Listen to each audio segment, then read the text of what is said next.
Hello student, good evening. Today we are going to see integers set theory.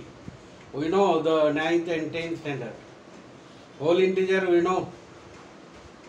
पूर्ण रेषा काढून -2 -1 0 1 2 3 dash dash infinity whole number पूर्ण संख्याचा संच I बरोबर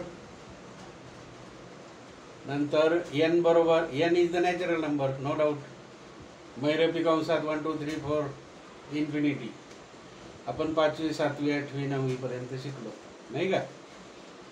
n is the natural number, w is the whole integer whole number, r is the real number, rational irrational you know √3 √5 √9 √7 n आणि d numerator आणि denominator you also know 3/7 आणि prime number 1 3 5 7 9 नाही 11 दुसऱ्या कोणत्याही संख्येने भाग जात नाही म्हणजे प्राईम नंबर बरोबर की नाही.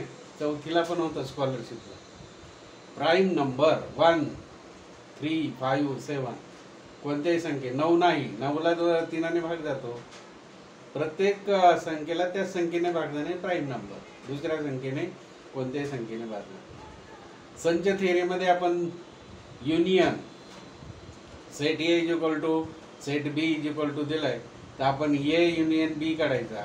ए इंटरसेक्शन बी म्हणजे कॉमन फॅक्टर कॉमन इलेमेंट जर असतील तर तो ए इंटरसेक्शन बी होतो आणि सर्व इलेमेंट ए चे आणि बी चे डबल नाही फक्त सिंगल तेवढे तर ते म्हणजे ए युनियन बी.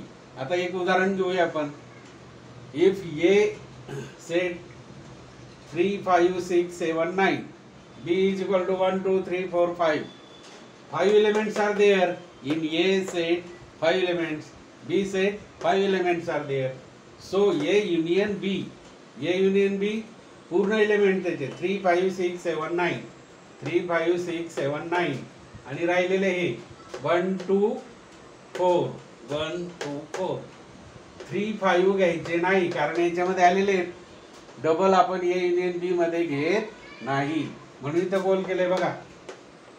म्हणजे ए युनियन बी 3 5 6 7 9 3 5 6 7 9 आणि 1 2 4 1 2 4 किती एलिमेंट झाले 1 2 3 4 5 6 7 8 म्हणजे n a union b is equal to 8 n number of a union b is equal to 8 झाले. नंबर ऑफ ए संच सेट 5 आहे. नंबर ऑफ बी 1 2 3 4 5 आहे आणि मग आता ए युनियन बी चे 8 आहेत. ए इंटरसेक्शन म्हणजे कॉमन फॅक्टर डबल घेत नाही. सामायिक इलेमेंट कोणते आहेत सामायिक 3 5 आणि 3 5 बघा 3 5 दोनच ए इंटरसेक्शन बी 3 5 म्हणजे a number in bracket a intersection B is equal to 2 समजलं की नाही. आता एक दुसरं उदाहरण घेऊया आपण.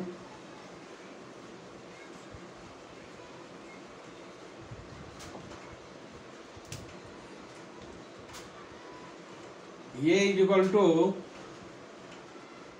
1 5 6 7 आणि b set is equal to 2 3 5 7 n a किती झाले 1 2 3 4 एन ए किती झाले 4 याच्यात एन ए किती झाले एन बी किती झाले 1 2 3 4. आता ए युनियन बी काय होईल सेट ए युनियन बी म्हणजे संयोग काय होईल हे सगळे लिहून घ्या 1 5 6 7 झाले. आता याच्यात 1 5 6 7 परत यायचे नाही. हा 5 येणार नाही आणि 7 येणार नाही 5 येणार नाही आणि 7 2 3 येणार 1 5 6 7 2 3 1 5 6 7 2 3 2 3 5 7 येणार नाही डबल घ्यायचे नाही. आता ए इंटरसेक्शन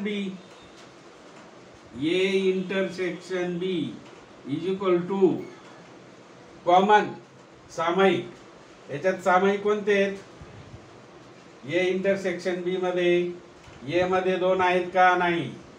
3 आहेत का? नाही. याच्यात 5 आहे, 5 आहे. ए मध्ये 5 आहे बघा, बी मध्ये 5 आहे, म्हणजे हा 5 झाला कॉमन. दुसरा कोणता आहे? 6 नाही, 7 आहे. हे बघा 7 आहे. 5 आणि 7 म्हणजे A intersection B equal to 5 आणि 7. बरोबर की नाही? आता या ठिकाणी तुम्हाला NA बरोबर किती होईल? NA equal to 1 2 3 4. NB equal to किती होईल? म्हणजे नंबर एलिमेंट किती? 1 2 3 4 च आहे. आणि A युनियन B किती आहे? 1 2 3 4 5 6. म्हणजेच A union B is equal to 1 2 3 4 5 6. समजलं की नाही? आणि A इंटरसेक्शन B किती आहे? 2 आहे ना? 5 7 1 2. समजलं? ओके, स्टडी करा व्यवस्थित. समजलं प्रत्येकाला? अशाच प्रकारचे 2 होमवर्क करून सोडवा. बाय.